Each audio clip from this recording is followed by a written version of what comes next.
She decided I was an easy target at the all-hands, dragging me in front of everyone, calling me a nobody, washed up and going nowhere. Then her manager turned to me, stared for a second, and calmly said, "You're talking about our chief executive officer." The way the room flipped after that? Yeah, nobody was ready for what came next. I still remember the way the blood drained from her face, the moment her boss pointed to me, the sister she'd just publicly humiliated, and declared, "That's our CEO." The air left the room, and suddenly, the girl who always made me feel small was utterly speechless. It felt like a lifetime ago, but it was really only a few months before that night that I, Sarah Davies, 32, walked into the Zenith Dynamics corporate event, my hands trembling. This would be the first time seeing my sister, Chloe, in ages, and honestly, I wasn't sure I was ready. Growing up in her shadow had been hard enough, but now, with my recent, top-secret career change, I felt this weird mix of powerful and completely exposed. I had no idea that within hours, Chloe would try to tear me down in front of everyone, unknowingly making the biggest professional blunder of her life. Before I tell you how my sister's face turned ghostly white when her boss introduced me, seriously, let me know where you're watching from and hit that like button if you've ever been underestimated. Growing up as Chloe Davies' little sister was like living in a permanent eclipse. For years, Chloe, my older sister by 4 years, was the undisputed golden child of our family. While most siblings have their strengths and weaknesses, Chloe just seemed to excel at everything. By 3rd grade, she was reading high school novels. In middle school, she was class president and debate team captain. High school brought even more accolades: valedictorian, prom queen, state tennis champion, and a full academic scholarship to an Ivy League. Me? I was Sarah, the mediocre one. It wasn't that I actually was mediocre, but standing next to Chloe's blinding achievements, I might as well have been invisible. My solid B+ average looked dismal next to her perfect 4.0. My spot on the school newspaper meant nothing compared to her editorship. Even when I found my passion for computer programming and won a regional coding competition in 11th grade, my parents' response was lukewarm at best. "That's nice, honey," Mom said, barely looking up from the pile of college brochures Chloe had spread across our kitchen table. "But don't you think you should focus more on your regular studies? Look at the opportunities Chloe has because of her grades." My parents never intentionally pitted us against each other, but they didn't have to.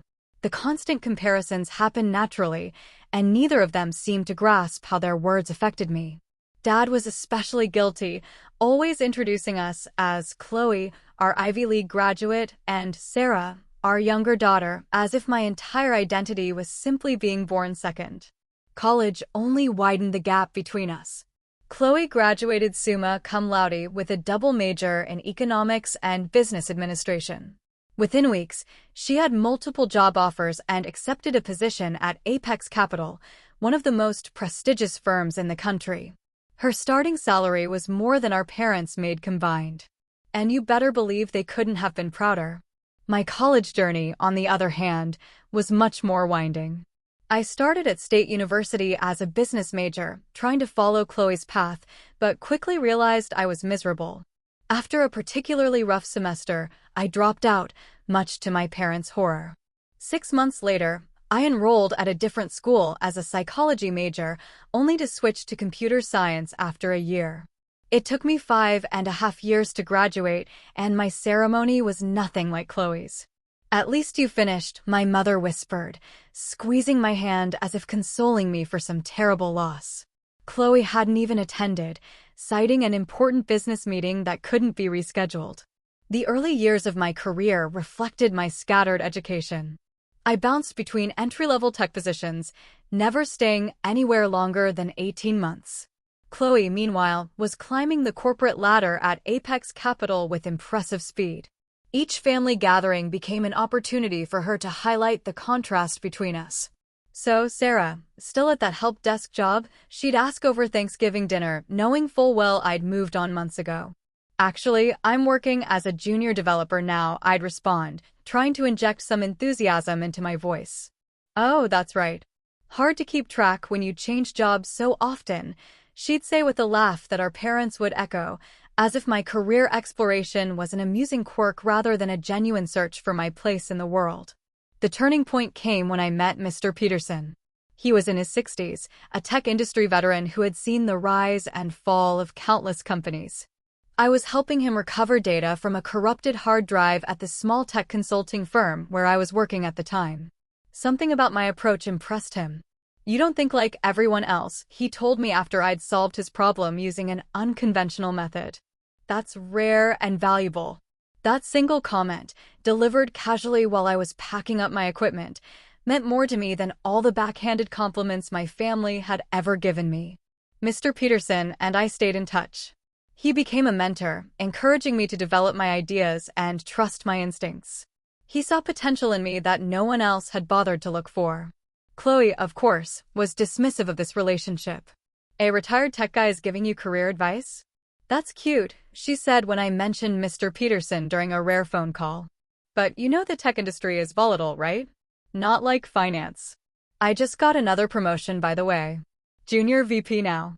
I congratulated her with genuine happiness, even as her words stung. That was our dynamic. Chloe succeeded and made sure everyone knew it. I struggled and tried not to let her comments affect me. What Chloe and my family didn't know was that I had been developing my own projects on the side for years. Nights and weekends were spent coding, creating prototypes for apps and systems that might never see the light of day, but which fulfilled me in ways no paycheck ever had. I'd shown some of these projects to Mr. Peterson, who recognized their potential even when I doubted myself. "You've got something special here, Sarah," he'd say, eyes lighting up as I walked him through my latest creation. "Don't let anyone tell you otherwise." For once in my life, I believed I might be capable of more than living in Chloe's shadow. I just needed the right opportunity to prove it, not just to my family, but to myself. The call from Mr. Peterson came on a Tuesday evening as I was heating up leftover Chinese food in my modest one-bedroom apartment. At first, I thought he was just checking in, as he often did. But his voice carried an unusual urgency. "Sarah, I need to talk to you about an opportunity," he said without preamble. "Are you free for breakfast tomorrow?" The next morning, over coffee and omelets at his favorite diner, Mr. Peterson laid out a proposition that would change my life. "I've been asked to consult for a company called Zenith Dynamics," he explained. "They're a promising tech startup that's hit a rough patch. Their products are solid, but they're struggling to find their market. The board wants fresh perspectives." I nodded, wondering why he was telling me this. Mr. Peterson's consulting gigs were frequent. This didn't seem different from his usual projects. "I want you to join me," he continued, sliding a folder across the table, "as my associate." I nearly choked on my coffee. "Me? But I'm not a consultant. I'm just a developer." Mr. Peterson's eyes crinkled at the corners, the way they did when he thought I was underestimating myself. "You're a problem solver with vision. That's exactly what Zenith needs right now." The position would require me to leave my current job, but the 3-month contract Mr. Peterson offered paid better than my annual salary. Still, I hesitated. What if I fail? What if I can't help them? "Then you'll have learned something valuable and made good money doing it," he said simply. "But I don't think you'll fail." With that vote of confidence, I accepted. 2 weeks later, I walked into Zenith Dynamics headquarters for the first time. The company occupied 3 floors of a glass-fronted building downtown. Their logo, a stylized rising sun, emblazoned on the walls. Despite the optimistic imagery, the atmosphere inside was tense. Employees spoke in hushed tones, and empty desks suggested recent layoffs. Mr. Peterson and I were introduced to the executive team, a group of mostly middle-aged men who regarded me with barely concealed skepticism. Only Olivia, the head of product development, seemed genuinely pleased to see us. Later, she confided that Zenith had 6 months of runway left before they'd have to close their doors. "We've got amazing technology," she told me, showing me through their product lab. "But we're burning cash, and our market strategy isn't working." For the first few weeks, I observed and listened. I sat in on meetings, reviewed financial projections, and familiarized myself with their product line. Nights and weekends were no longer devoted to my personal projects, but to Zenith. I pored over market research, customer feedback, and competitor analyses until my eyes burned. What I discovered both excited and alarmed me. Zenith had developed a revolutionary data processing system that could transform how businesses handled information, but they were marketing it all wrong.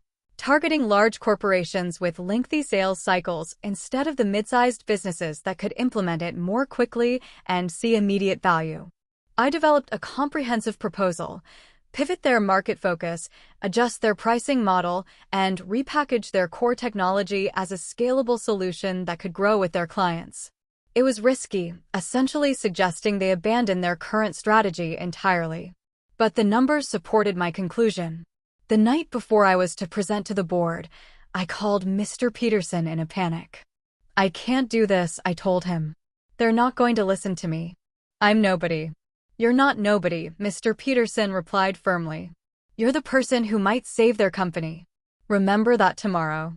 The board meeting was as intimidating as I'd feared. 8 serious faces stared back at me as I walked them through my analysis and recommendations. When I finished, silence filled the room. "This is ambitious," the chairman finally said, his tone making it clear that ambitious wasn't a compliment. "It's also our best chance," Mr. Peterson countered. "I've been in this industry for 40 years, and I'm telling you, Sarah's approach is sound." The debate lasted hours. Some board members were intrigued by my proposal. Others dismissed it outright. In the end, they agreed to a compromise. I would lead a small team to implement my strategy with a limited product line. If it showed results within 2 months, they'd consider a full pivot. Those 2 months were the most intense of my professional life. I worked 16-hour days, collaborating with Olivia and a handful of dedicated employees who believed in the new direction. We rebuilt marketing materials, retrained sales staff, and personally reached out to potential clients in our new target market. The results came faster than anyone expected. By the 6-week mark, we'd closed more new business than Zenith had seen in the previous 6 months combined. By the end of the trial period, revenue had increased by 40%, and the company had a clear path to profitability. The board was impressed enough to fully implement my strategy and offered me a permanent position as Chief Strategy Officer. I accepted, simultaneously thrilled and terrified by the responsibility. What happened next, though, I never could have anticipated. 3 months into my new role, Mr. Peterson announced he was stepping down from his position as interim CEO, which he'd taken on during the crisis period. "The company's stable now," he told me privately. "It needs someone with vision to lead it forward." "Who are they bringing in?"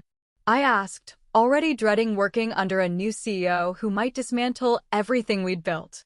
Mr. Peterson smiled, that knowing smile of his. "They're not bringing anyone in. They're promoting from within." He placed his hands on my shoulders. "They're asking you, Sarah."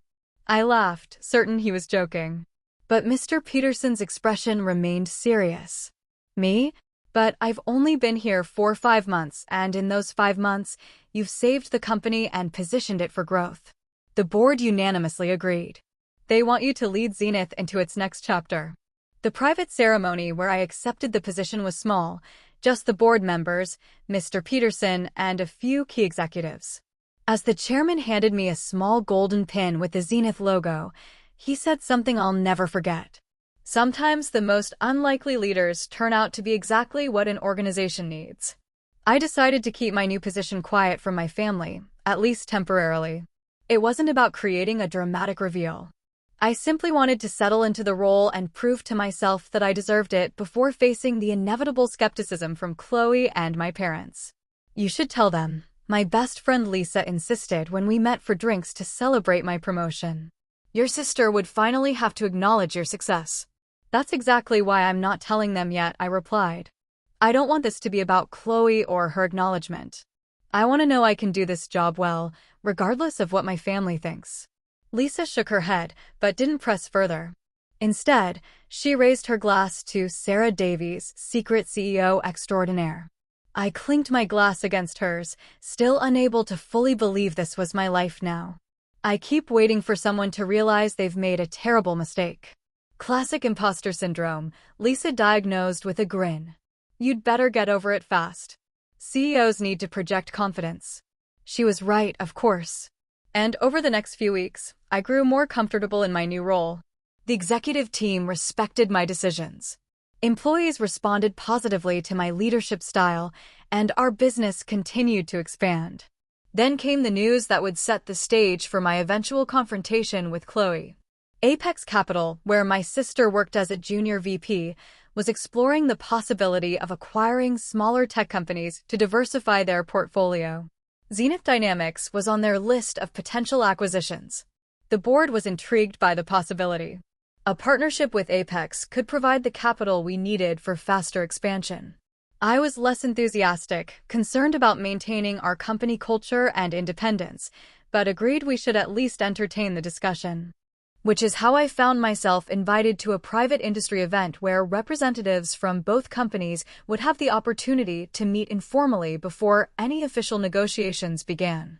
An event where, inevitably, I would come face to face with Chloe for the first time since becoming CEO.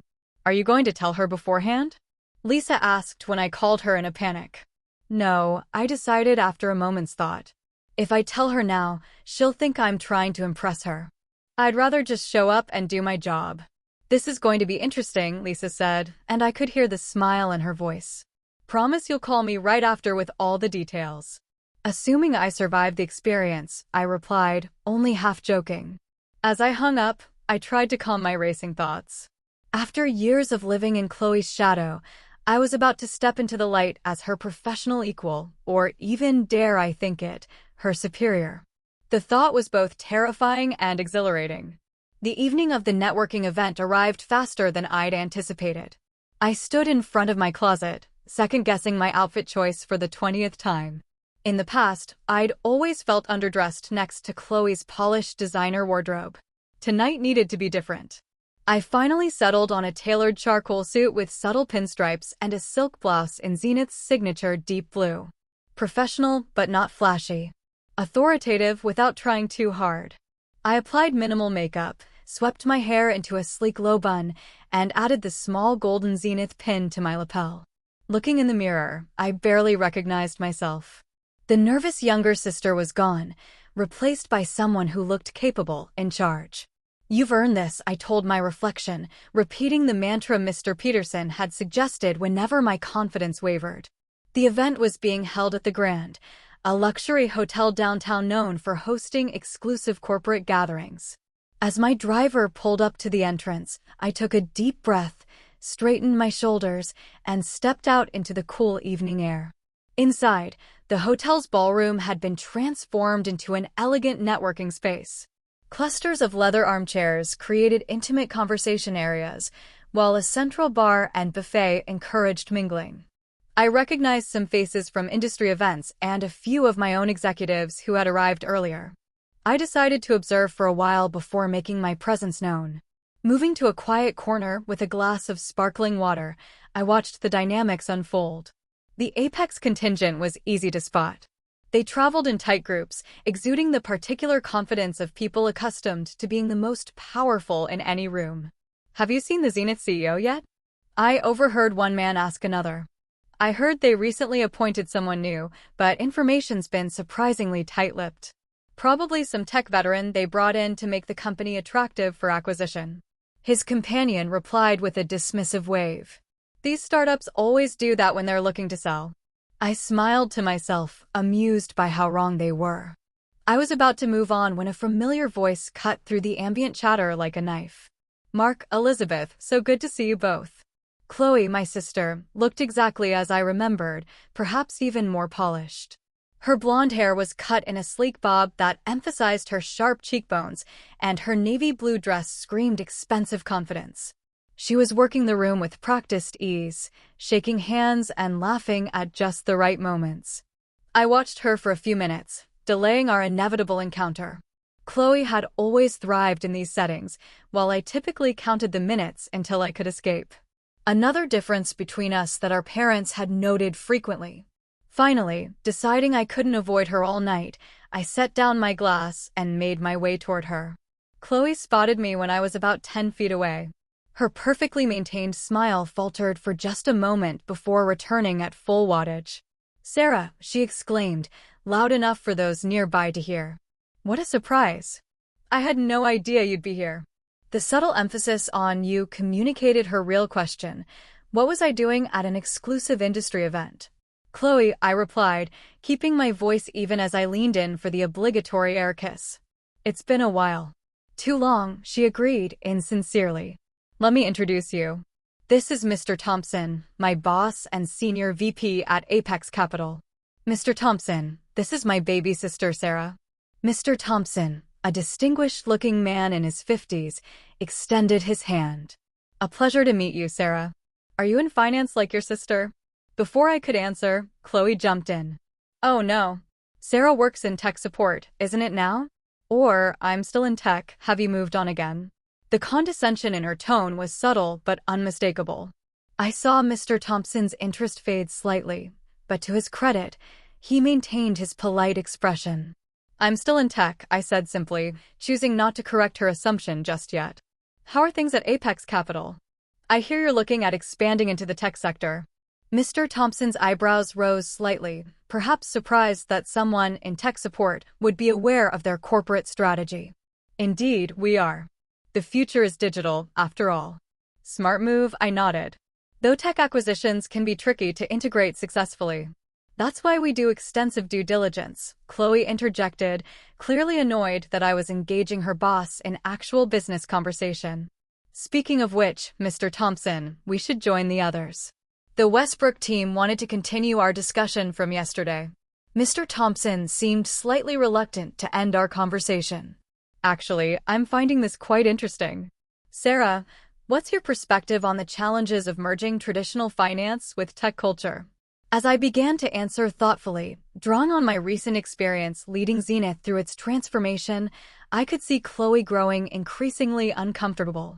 Her eyes darted around the room as if looking for rescue, and she kept trying to interject with comments designed to emphasize her own importance. That's an insightful point, Mr. Thompson said when I finished, genuine respect in his voice. You seem to have a solid grasp of both industries. Sarah's always been a quick study, Chloe said with a tight smile. But theoretical knowledge is one thing. Actually managing these complex transitions is quite another.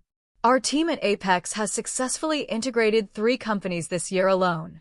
Impressive, I acknowledged, refusing to be baited into competition. Each acquisition presents unique challenges. Our conversation was interrupted by the arrival of another Apex executive, giving me a perfect opportunity to excuse myself. As I walked away, I could feel Chloe's eyes boring into my back. Our brief interaction had not gone according to her script, and I knew she wouldn't let that stand. Over the next hour, I mingled with various attendees, including several of my own executives who carefully addressed me as Ms. Davies rather than CEO, as we'd agreed beforehand.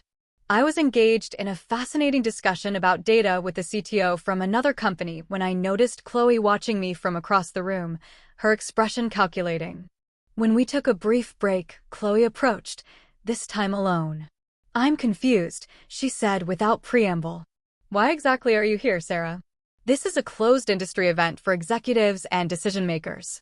The implication was clear. I didn't qualify as either. I was invited, I replied simply. By whom? She pressed. Does it matter? Chloe's smile tightened.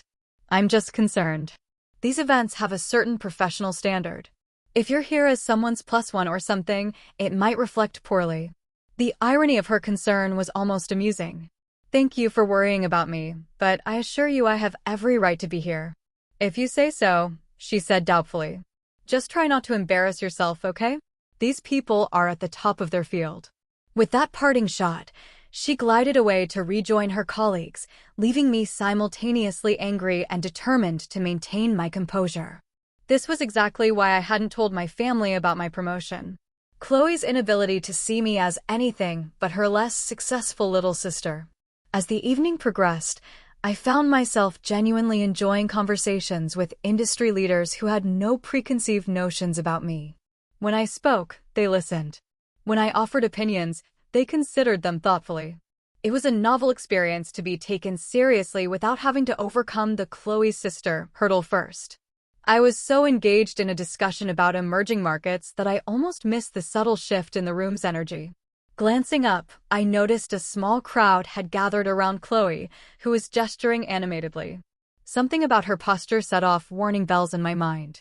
Excusing myself from my conversation, I drifted closer to Chloe's group, staying just far enough away to observe without being noticed. As I approached, Chloe's voice carried clearly across the space between us. Absolutely brilliant at solving little technical problems, but completely lost when it comes to the big picture. Our parents worried about her for years. My stomach dropped as I realized she was talking about me.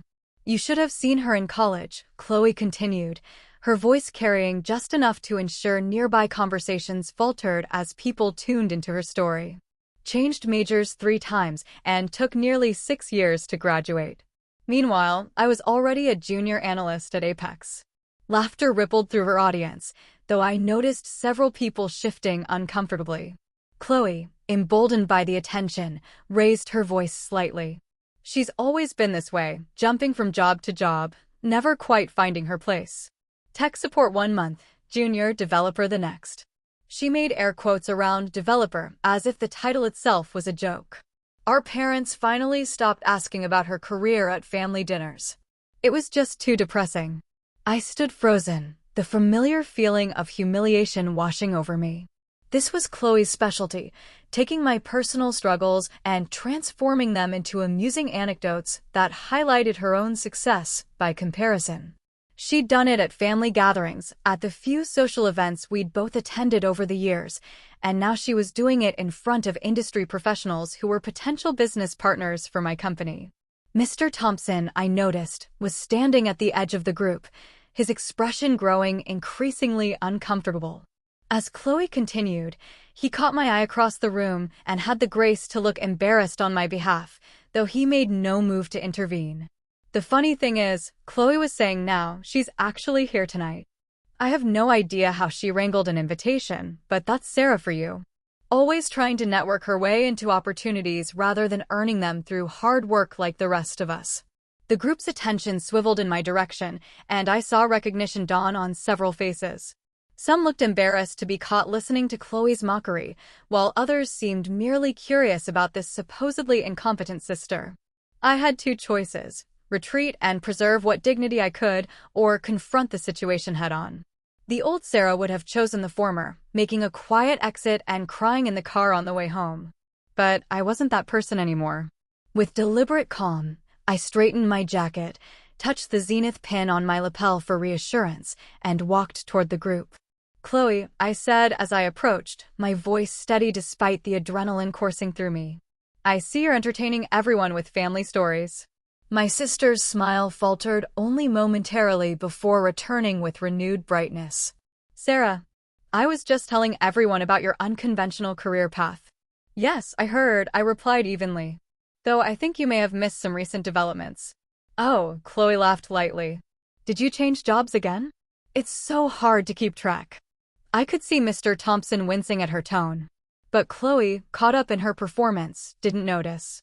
"Actually, I've been with the same company for nearly a year now," I said. "A whole year?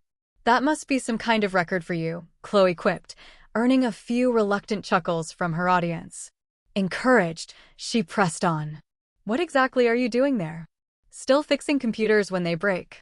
"Something like that," I answered vaguely, unwilling to reveal my position just yet.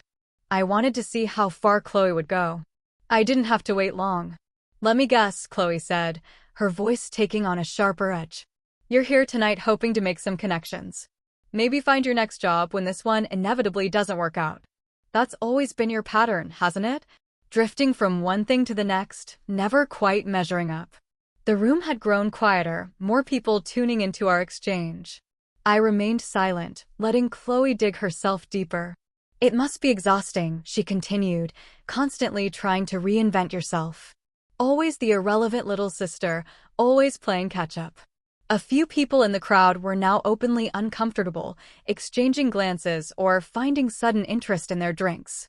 But Chloe, buoyed by what she perceived as her superior position, didn't notice or didn't care.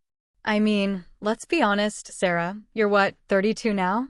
And what do you have to show for it? No stable career, no professional accomplishments worth mentioning. Even mom and dad have given up hoping you'll find your way.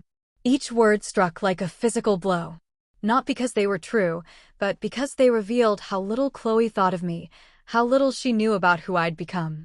In her mind, I was perpetually the confused, underachieving younger sister, a convenient foil to her own success story.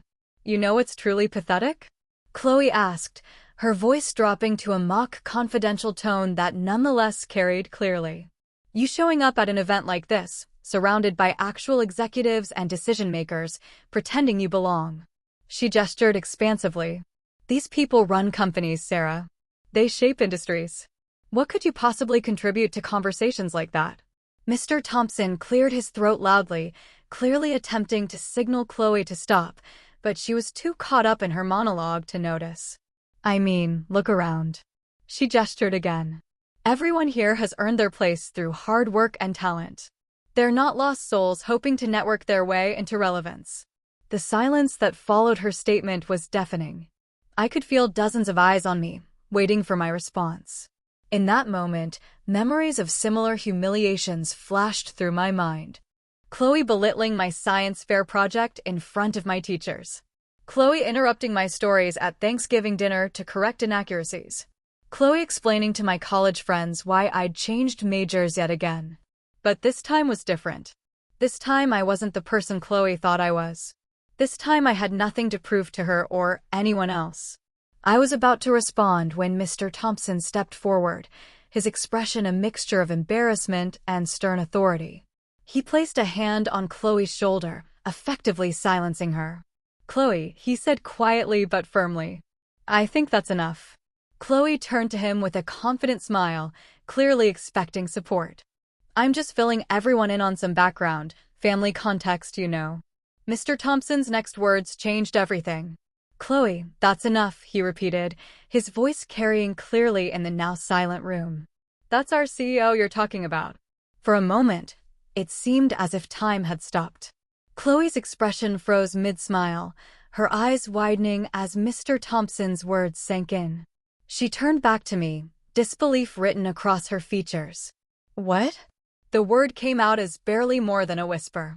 Sarah Davies, Mr. Thompson continued, turning to address the gathered crowd, is the CEO of Zenith Dynamics. The company Apex Capital has been so eager to discuss potential partnerships with. The silence in the room gave way to a soft murmur as people processed this information. I watched emotions flicker across Chloe's face in rapid succession, confusion, disbelief, embarrassment, and finally a dawning horror as she realized what she'd done. That's not possible. Chloe stammered, her composure cracking.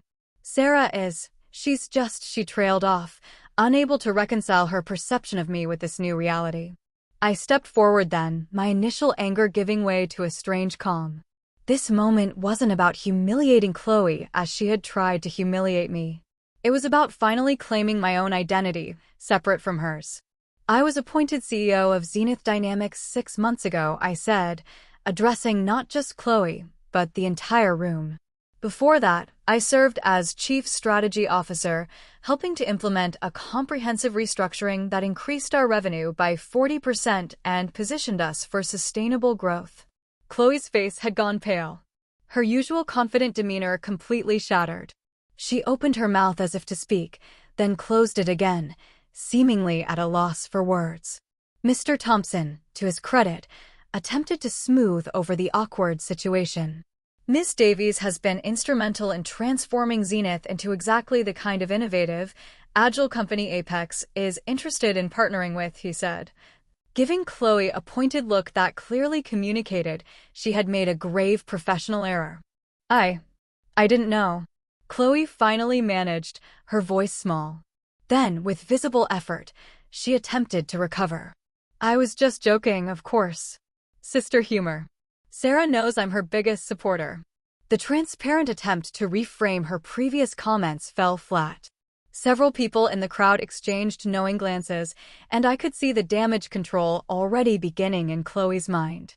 Rather than dwelling on her discomfort, I decided to redirect the conversation to the reason we were all there. Stepping into the center of the group, I addressed the assembled executives with newfound confidence. Since we're all here, I'd like to take a moment to share Zenith's vision for the future of data management in financial services. Our proprietary processing system has applications that could transform how firms like Apex handle client information. As I launched into a brief but compelling overview of our technology, I could see respect dawning in the eyes of those listening. They were no longer seeing me as Chloe's awkward little sister, but as a knowledgeable industry leader with valuable insights. Mr. Thompson nodded appreciatively as I spoke, occasionally asking intelligent questions that allowed me to highlight our company's strengths. Chloe remained silent throughout, her expression fluctuating between shock and mortification. When I finished my impromptu presentation, several executives approached with business cards and requests for follow-up meetings. Mr. Thompson was particularly enthusiastic, pulling me aside to express his personal interest in exploring collaboration opportunities. "I'm impressed," he said quietly. "Not just with your company, but with how you handled that uncomfortable situation. Lesser leaders might have responded differently." "Professional courtesy is important," I replied, glancing briefly at Chloe, who was now standing alone by the bar, downing what appeared to be a stiff drink, especially when considering potential business relationships. Mr. Thompson nodded, understanding my meaning. For what it's worth, that kind of behavior is not representative of Apex's professional standards. I'll be addressing it privately. I thanked him for his candor, exchanged contact information, and promised to have my team follow up with his to schedule formal discussions. As he walked away, I felt a weight lifting from my shoulders. For perhaps the first time in my adult life, I had been seen and evaluated on my own merits, not as an extension or comparison to Chloe. The rest of the evening passed in a blur of introductions and conversations. Industry leaders who had previously ignored me now sought me out. Business cards accumulated in my pocket, and potential opportunities for Zenith multiplied with each discussion. Chloe made one attempt to approach me, her expression a forced mixture of contrition and sisterly affection. "Sarah, can we talk for a moment?" "Privately." "I think we've both said enough for one evening," I replied, not unkindly, but firmly. "We can discuss family matters another time. Tonight, I'm here as Zenith's CEO." She flinched slightly at the rejection, but nodded, seeming to understand that she had crossed a line that couldn't be easily walked back. "Of course. Another time." As the event began winding down, I found myself in a final conversation with Olivia, my head of product development, who had witnessed the entire confrontation with Chloe. "That was something else," she whispered as we gathered our things to leave. "Are you okay?" I considered the question carefully before answering. "Actually, I'm better than okay. For years, I've been trying to escape Chloe's shadow. Tonight, I finally stepped into my own light." Olivia smiled. "And it's a pretty bright light, boss." As we walked toward the exit, I caught Chloe watching me from across the room. Our eyes met briefly, and I saw something I'd never seen in her expression before, uncertainty tinged with what might have been respect. I gave her a small nod before turning away, knowing that whatever happened next between us, our relationship had fundamentally changed. In the car ride home, I finally allowed myself to process the emotional roller coaster of the evening. There was no triumph in Chloe's humiliation. That wasn't what I had wanted. But there was undeniable satisfaction in finally being recognized for my own accomplishments in my own right. As promised, I called Lisa the moment I got home, despite the late hour. "You will not believe what just happened," I began, kicking off my heels and sinking onto my couch. "Try me," she replied, and I could hear the smile in her voice. The morning after the networking event, I woke to a barrage of notifications on my phone. Word had spread quickly through industry channels about the confrontation between Chloe and me, with varying degrees of accuracy. My PR director had already sent 3 increasingly urgent messages requesting guidance on how to handle the situation. I sent a brief reply, business as usual.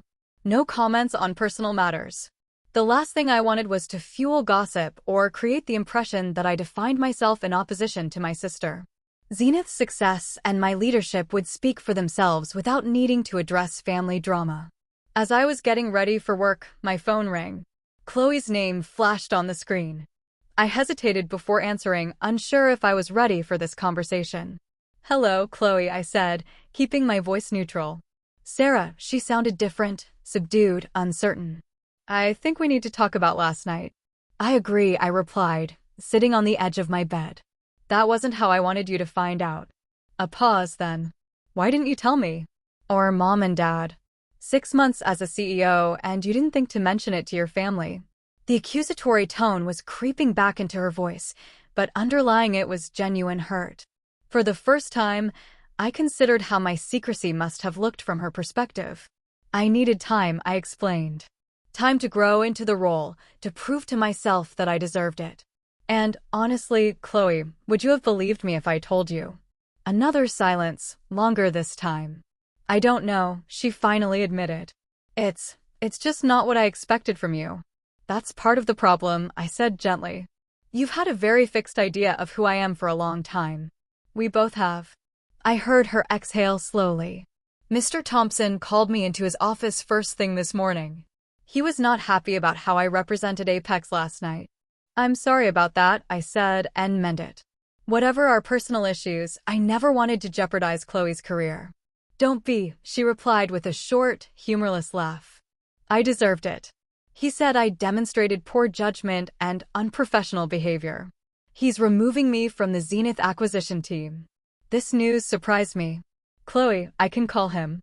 "Explain that it was a personal no," she cut me off. "Don't." "He's right. I let personal feelings affect a business situation." "That's exactly what we're trained not to do." A pause. "Besides, it would be a conflict of interest now, given our relationship." The word relationship hung between us. For so long, our relationship had been defined by competition and comparison. Could we build something different now? "Mom and Dad called," Chloe continued. "Someone they know was at the event and told them what happened. They want us both to come to dinner this weekend to talk." I grimaced, imagining the awkwardness of that conversation. "Are you going?" "I think we should," Chloe said, surprising me again. "They deserve to hear about your success directly from you, not through the grapevine." I agreed, and we made tentative plans to meet at our parents' house on Sunday. As we were about to hang up, Chloe added, "For what it's worth, Sarah, what you've accomplished is impressive." I shouldn't have needed Mr. Thompson to tell me that for it to register. It wasn't quite an apology, but from Chloe, it was significant. "Thank you," I replied. "That means a lot." The call ended, leaving me with mixed feelings. The conversation had gone better than expected, but years of complicated history couldn't be resolved in one phone call. At least, it was a start. At the office, I found my team buzzing with energy. News of our potential partnership with Apex had everyone excited about Zenith's future prospects. Olivia caught me in the hallway on my way to my office. "We've already received calls from 2 other financial institutions interested in our technology," she reported excitedly. "Your presentation last night made quite an impression." "Good," I smiled. "Set up meetings with both." "And Olivia, thank you for your support last night. It meant a lot." She squeezed my arm gently. "That's what teams do. We have your back." Later that morning, I received an email from Mr. Thompson requesting a private meeting to discuss the partnership potential between our companies. His message made no mention of Chloe or the previous night's events, maintaining strictly professional language. I appreciated his discretion.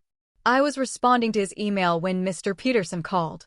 "I hear you had quite an evening," he said without preamble. "News travels fast," I sighed. It wasn't how I planned to reveal my position to my sister. "Sometimes the universe has its own timeline," Mr. Peterson replied philosophically. "Are you all right?" "I am," I realized, somewhat surprised by the truth of it. "Actually, I feel lighter, like I finally stepped out of a shadow I've been carrying for years." "Good," Mr. Peterson said. "Because now comes the hard part." "What's that?" "Deciding whether a partnership with Apex is actually the right move for Zenith, regardless of personal complications." He was right, of course. The confrontation with Chloe had overshadowed the actual business purpose of the event. Now, I needed to evaluate the potential partnership on its merits alone. "I've scheduled a meeting with the executive team for tomorrow," I told him. We'll review all options objectively before proceeding. That's my girl, Mr. Peterson said proudly. Always the strategist. After we hung up, I spent the afternoon reviewing our company financials and growth projections. By evening, I had a clearer picture of what Zenith needed from any potential partnership and what we could offer in return. Sunday arrived more quickly than I would have liked. I found myself sitting in my car outside my parents' suburban home, gathering courage to go inside. Chloe's sleek black Mercedes was already in the driveway. The family dinner was initially as awkward as I'd feared. My mother fussed nervously with the food, while my father alternated between uncomfortable silence and forced cheerfulness. Chloe was subdued, offering polite comments about the meal, but avoiding any substantial conversation. Finally, over dessert, my father cleared his throat. So, he began. I understand congratulations are in order, Sarah. Thank you, I replied, meeting his gaze steadily. I was appointed CEO of Zenith Dynamics 6 months ago. 6 months, my mother exclaimed. And you didn't tell us? I wanted to establish myself first, I explained, repeating what I told Chloe. The company was going through significant changes, and I needed to focus on leading that transformation. Still, my mother persisted. We're your family. We should have been the first to know. Chloe surprisingly came to my defense. I think I understand why Sarah kept it quiet, she said, setting down her fork. Our family has a certain dynamic. My parents looked confused. What do you mean? My father asked. Chloe glanced at me before continuing. We've always had roles in this family. I was the achiever, the successful one. Sarah was. She hesitated. The perpetual work in progress. I finished for her. That's not fair, my mother protested, but her tone lacked conviction. Isn't it? I asked gently. When I dropped out of college, Dad, you told me I should try to be more like Chloe. When I changed careers for the 3rd time, Mom, you asked if I'd ever find my place like Chloe did. My parents exchanged uncomfortable glances, recognition dawning in their expressions. We never meant to compare you, my father said eventually. We just wanted you to be successful. And in your minds, success looked like Chloe's path, I pointed out. But that wasn't my path. It took me longer to find my way, but I did find it. On my own terms. Chloe had been quiet, watching this exchange. Now she spoke up. I owe you an apology, Sarah. Multiple apologies, actually. I've been unkind, competitive in ways that weren't healthy for either of us. The admission clearly cost her, and I appreciated her willingness to make it in front of our parents. I wasn't blameless either, I acknowledged. I resented your success instead of finding my own definition of it. My mother wiped away tears. I had no idea you felt this way, either of you. We never wanted to create this competition between you. It wasn't intentional, I assured her. But it was real, and now we have a chance to change it. The conversation that followed was one of the most honest our family had ever had. My parents expressed genuine interest in my work at Zenith, asking thoughtful questions about my leadership approach and vision for the company. Chloe shared some of her own insecurities, how her rapid rise at Apex had created intense pressure to maintain a perfect image, contributing to her competitive behavior. By the time we left that evening, something had shifted in our family dynamic. It wasn't perfect, and years of established patterns wouldn't change overnight, but we had made a start. In the driveway, Chloe stopped me before I got into my car. I meant what I said in there. I am sorry for how I've treated you, especially at the networking event. I know, I said, and I accept your apology. She hesitated, then asked, will this affect your decision about the partnership with Apex? I appreciated her directness. No, that decision will be based on what's best for Zenith, nothing else. Chloe nodded, seeming relieved. That's fair. For what it's worth, I think there's potential for both companies to benefit, regardless of our personal history. I agree, I replied. Which is why I've scheduled a meeting with Mr. Thompson for next week to discuss specific terms. She looked surprised. You have? Business is business, I said with a small smile. And apparently, I'm pretty good at it. For the first time in perhaps our entire adult lives, Chloe looked at me with genuine respect. Yes, she said simply. You are. The following week brought another surprising development. Mr. Thompson called personally to inform me that he wanted to restructure the potential partnership between our companies. I've been thinking about our conversation at the event, he explained. Your approach to data management could transform our entire operation. Rather than acquisition, I'd like to propose a strategic alliance. Zenith would remain independent, but we'd integrate your systems across our platform. It was exactly the kind of partnership I had hoped for, one that would provide Zenith with Apex's resources and reach while preserving our autonomy and culture. I'm definitely interested, I told him. Have your team send over the details and we'll set up a formal meeting. Excellent, Mr. Thompson replied. And Sarah, I've been restructuring our tech division leadership. We need someone who truly understands both finance and technology to head the integration on our side. I immediately knew where he was going with this. Chloe would be excellent in that role. You think so? He asked, sounding surprised. After everything that happened, Chloe is intelligent, detail-oriented, and knows Apex's operations inside out, I said. Our personal history aside, she would be an asset to the project. There was a pause before Mr. Thompson responded. That's remarkably generous of you. It's not generosity, I corrected him. It's good business.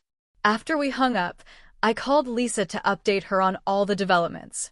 So, let me get this straight, she said when I finished.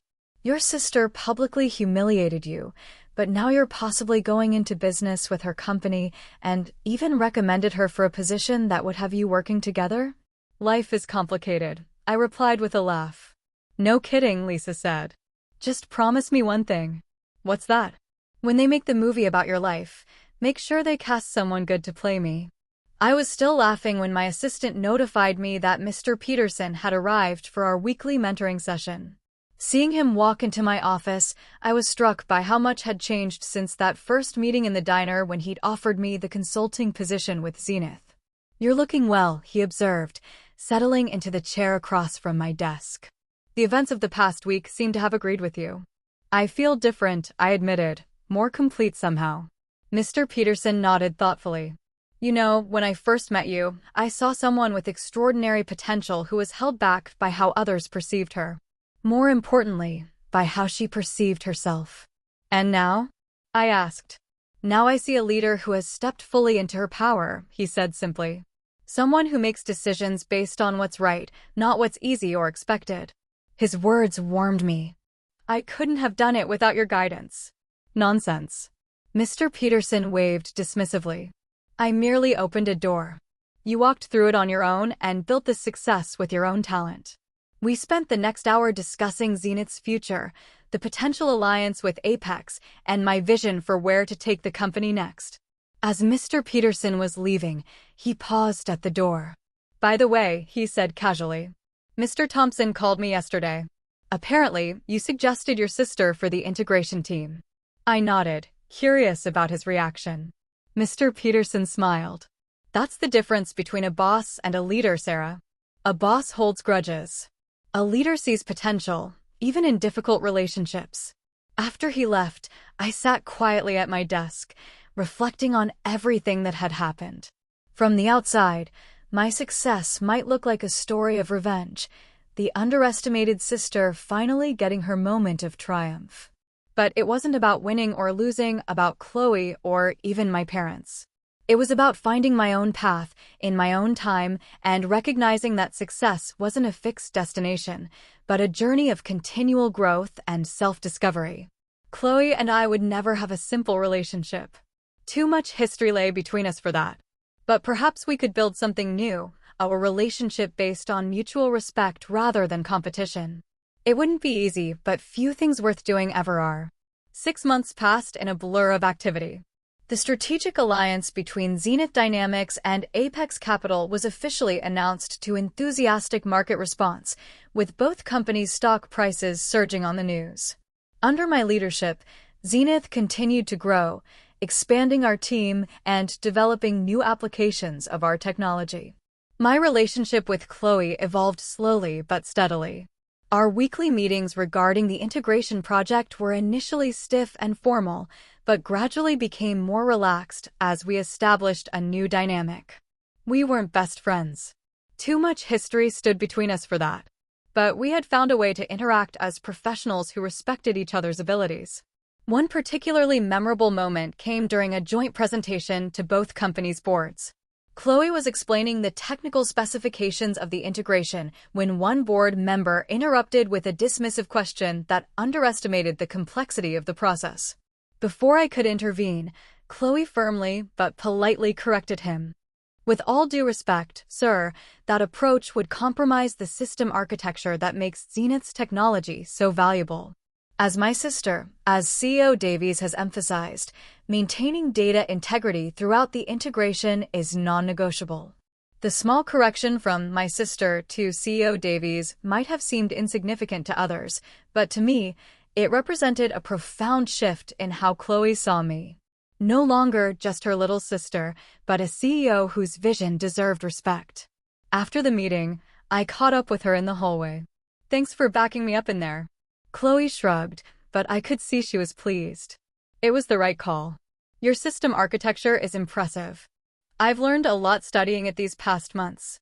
Coming from Chloe, this simple acknowledgement meant more than effusive praise from anyone else. As our professional relationship stabilized, I found myself facing an unexpected decision. Zenith's rapid growth had created the need for a new position, Chief Operations Officer, someone who could streamline our increasingly complex business processes while I focused on strategic direction and innovation. Olivia, my head of product development, was an obvious candidate. She had been with me since the beginning of Zenith's transformation and understood our company culture intimately. But as I reviewed potential candidates, another name kept surfacing in my thoughts: Chloe. The idea seemed absurd at first. Working with Chloe on a limited integration project was one thing. Bringing her into Zenith's leadership team was quite another. Yet, I couldn't deny that her skills were exactly what we needed. She was organized, detail-oriented, and had extensive experience managing complex operations. I discussed the possibility with Mr. Peterson during one of our regular mentoring sessions. "Are you considering Chloe because she's qualified or because you want to prove something?" he asked bluntly. It was a fair question that forced me to examine my motivations. After careful reflection, I concluded that while our history complicated things, Chloe truly was the best person for the job. "The question isn't whether she's qualified," I told Mr. Peterson. "It's whether we can work together effectively, given our past." "And what do you think?" he prompted. "I think we've both grown," I replied slowly.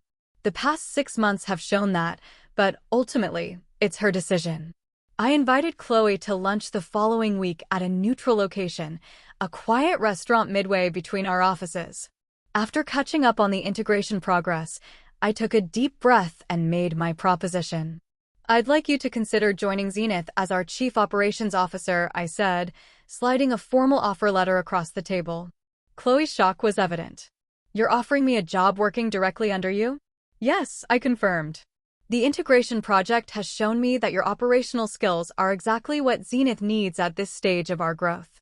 You'd have considerable autonomy, of course, but yes, ultimately you would report to me as CEO." Chloe stared at the offer letter without touching it. "Why?" she asked finally. "After everything that's happened between us, why would you want me on your team?" "Because you're the best person for the job," I answered honestly. "And because I think we've proven we can work together effectively when we both focus on common goals rather than old rivalries." She was quiet for a long moment. "What about Apex?" "I've built my career there." "I've already spoken with Mr. Thompson," I admitted. "He doesn't want to lose you, but he understands this is a significant opportunity. He's offered to keep a board position open for you if you decide to make the move." Chloe finally picked up the offer letter, scanning the details. "This is generous.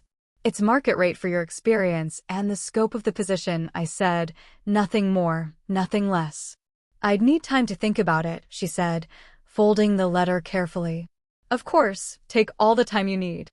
We finished lunch discussing lighter topics, but I could see Chloe's mind working, weighing possibilities and implications. 3 days later, she called to accept the position. Chloe's integration into Zenith's culture wasn't seamless. Some employees were wary, having heard rumors about our confrontation at the networking event. Others questioned whether her appointment was due to nepotism rather than merit. Chloe faced these challenges with more grace than I might have expected, working diligently to prove her value through actions rather than words. For my part, I made it clear to the entire organization that Chloe had been hired for her skills, not her relationship to me. I established transparent boundaries and expectations, ensuring that our professional interactions were visible and accountable to the executive team. Slowly but surely, the awkwardness faded. Chloe's operational expertise began to show results as our processes became more efficient and scalable. Team members who had initially been skeptical came to appreciate her attention to detail and commitment to excellence. Our parents were thrilled by this development, naturally interpreting it as a sign that all family tensions were resolved. The reality was more nuanced. Chloe and I were building a new relationship based on professional respect. But the personal wounds of our childhood rivalry couldn't be healed overnight. The breakthrough in our personal relationship came unexpectedly during a late night at the office. We were both working on quarterly projections, the rest of the building silent and empty around us. I brought coffee to Chloe's office, finding her surrounded by spreadsheets and looking uncharacteristically frazzled. "I don't know how you do this," she admitted, accepting the coffee gratefully. "Lead an entire company. I mean, the responsibility is overwhelming." It was perhaps the first time Chloe had ever acknowledged finding anything difficult. The vulnerability in her admission opened a door between us. I was terrified when I first started, I confessed, sitting across from her. I used to wake up at 3 o'clock in the morning, convinced I was going to run the company into the ground. Chloe looked surprised. "You seemed so confident." "That was the act," I smiled. "Fake it till you make it, right?" "I've been faking it my whole life," Chloe said quietly, staring into her coffee. "Everyone always thought I had it all figured out." That success came easily to me. No one saw the pressure, the fear of failing, of not living up to expectations. "I did," I said, "but I misinterpreted it. I thought you were just perfect. I never considered you might be struggling, too, in your own way." Chloe's eyes met mine. A lifetime of misunderstanding passing between us. We never really knew each other, did we? Not as adults. "Maybe it's not too late to start," I suggested. That conversation marked a turning point. We began having regular dinners outside of work, carefully navigating the transition from colleagues to something resembling friends. We discovered shared interests we'd never known about and laughed over childhood memories that looked different from adult perspectives. Our parents noticed the change during family gatherings, commenting on how wonderful it was to see us finally getting along. What they didn't understand was that we weren't simply papering over old conflicts. We were building something entirely new from the ground up. At Zenith, I implemented changes to our company culture that were directly informed by my experience of being underestimated.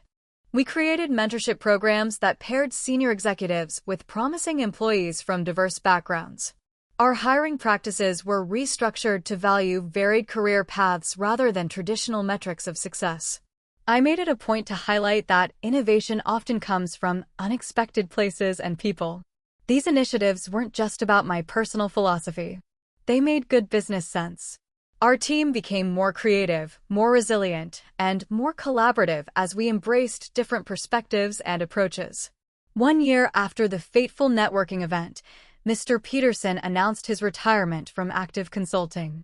We held a celebration at Zenith's headquarters where I had the opportunity to publicly thank him for his guidance.